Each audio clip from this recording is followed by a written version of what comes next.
मग कसं चालू आहे सगळं? कसले काय जॉबचं प्रेशर, या बॉसला टार्गेट पूर्ण करण्याचं पडलंय फक्त. आणि असं वाटतं हा जॉब सोडून देवा आणि एखादा बिझनेस करावा.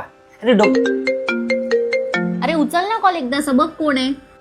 कोण नाही ग, आई. मग काय म्हणताय ते? तिचं नेहमीच आहे ग, दिवसातून 10 मिस कॉल पडलेले असतात फोनवर, काम काहीच नसतं, फक्त विचारपूस करायची. जेवलास का, काय करतोय, खाल्लंच का.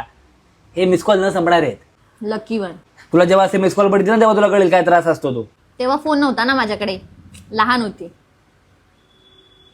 आणि आता फोन आहे, पण फोन करणारी नाहीये.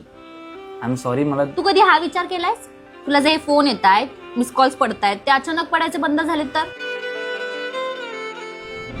मी नसेल तर कसं होईल ते तुझं? कोणाचं कोणाशिवाय अडत नाही, आयुष्य थांबणार नाही माझं. तू तुझ्या आईसोबत शेवटचा वेळ कधी घालवला होता? बुड्ढा बाहेर चाललायस का? हा, जरा मला मंदिरात सोडतोस का?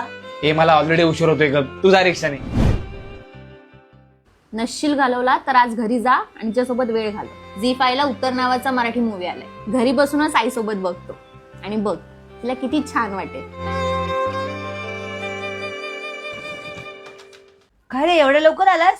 यायच्या आधी फोन तरी करायचा. अजून जेवण नाही झालं. थांब 5 मिनिटात मी पिक्चर पटकन- बघूयात हा?